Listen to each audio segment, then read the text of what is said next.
All right. First of all, thanks for coming. Feel free to take notes, read the handout, whatever you like to do best. And this is kind of just my story, and feel free to take everything I say with a grain of salt, and take whatever's useful for you, and talk to me afterwards about questions or comments or please no tomato throwing, etc. So, our key themes for today are explore your interests, define your goals, prepare your ass off, use networks, practice interviews, and follow up and be polite. And those are kind of like the more formal aspects of things. Another way to think about things is how to be a player.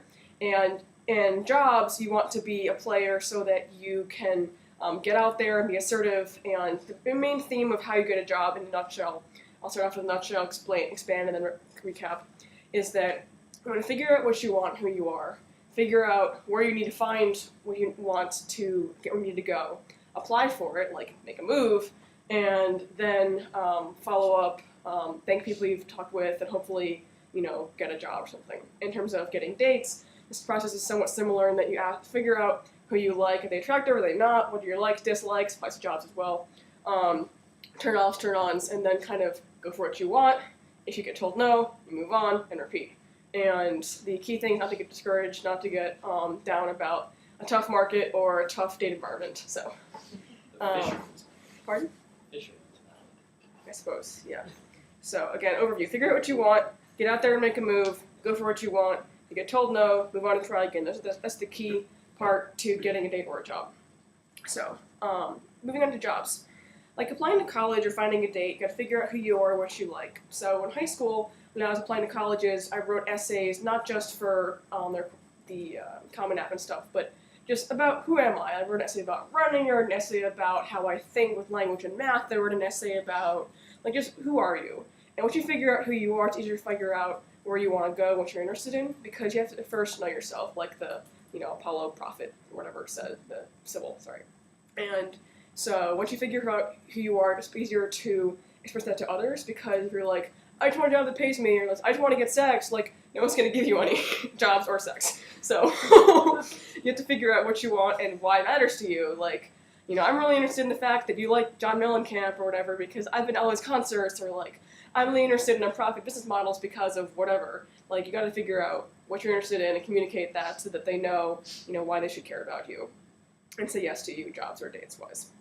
So once you figure out who you are, go to the Sybil and write essays or whatever, think about where you want to be this summer, next year, after graduation, in 5 years, you're married with kids, whatever. So have an elevator pitch, and for this, see the CAPS website, or define who you are in 30 seconds. For example, there's a one-liner version, there's a paragraph kind of version. So the one-liner example is a pickup line, but not quite, for jobs. So I'm Catherine Bierce. Nice to meet you. I'm a psychology major interested in business and nonprofits, and I'm looking forward to hearing more about whatever the company is you talk to.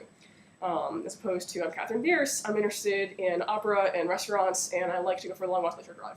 So kind of see the parallels between the dates and the job one-liners. But the paragraph version is the one-liner, plus details of where you worked last summer, what you did in the fall, detailed professional life, and then the paragraph version for me would be, I like helping small companies grow through targeted business advice with strategy and human resources and marketing work.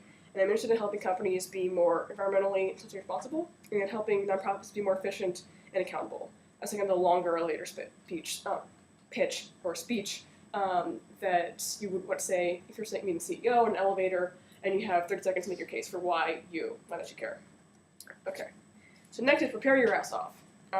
Get a business card, vistaprint.com, super cheap, really worth it, looks kind of fly, give it to your dates, whatever.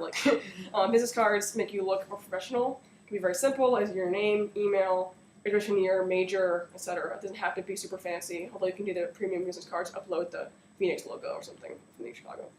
And Kinko's works too. Make a LinkedIn profile.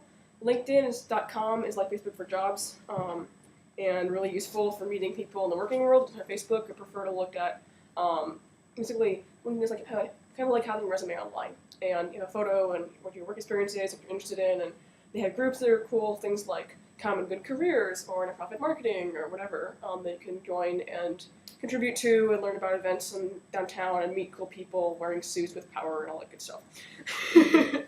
So, also, clean up your Facebook page. If you have lots of red cups looking like this, it looks kind of sketchy from the point of view of both dates and jobs. So, clean up your profile photos. Like, keep your sketchy ones on your hard drive, not on Facebook for a reason, both for employers and for quality dates.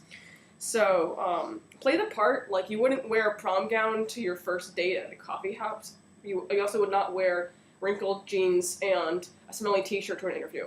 That kind of goes without saying. So when in doubt, dress boring, because it's better to be too conservative than too risque when it comes to job dress. So business casual, it's kind of complicated sometimes, but I think you kind of already know what business casual dress looks like. You can caps for that stuff.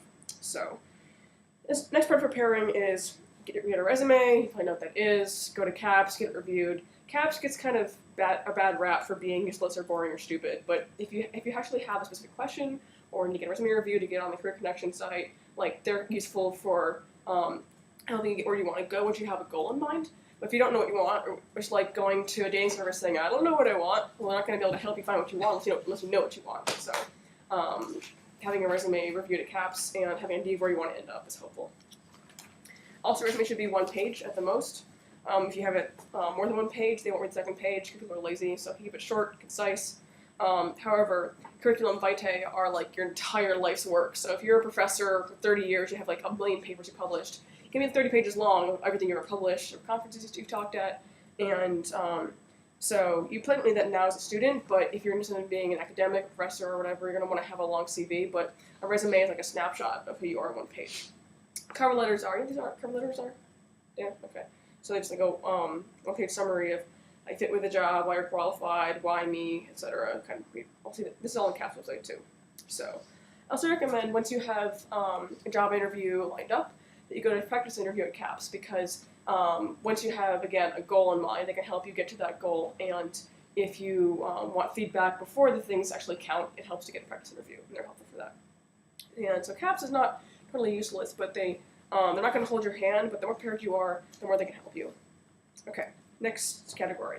Use networks. Not LAN parties, I mean. Networks like people.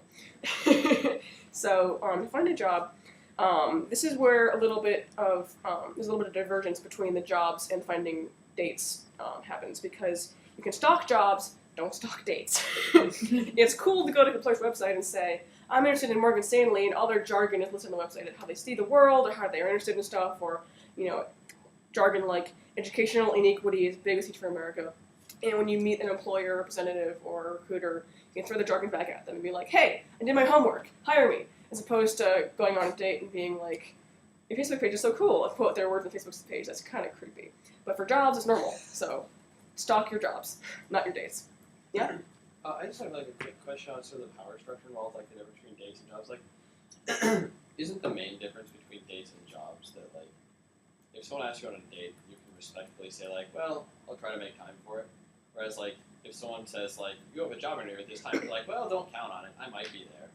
Like there's some power structure too. Like because I mean, you should never view your job interview as like an equals thing. Like you shouldn't be like, well, are you the company for me? Because they'll be like, what an arrogant dickhead. Yeah, because like you want to be polite and respectful and defer to the recruiters and stuff, but honestly, like if you don't think the job is for you, be polite and say thanks but no thanks. Because there are two jobs. Like one, I went to a coffee chat and then said, thanks no thanks afterwards, and then one actually got to the third round and I had to go on-site interview. Like I didn't want to go work in Wisconsin because I realized that I want to be in the East Coast, in a city or Chicago or something. So like after I got to the second round and then they invited me to an on-site interview, I ended up saying, well, I'm not sure it's a good fit for me. I'm sorry it's kind of late in the process, but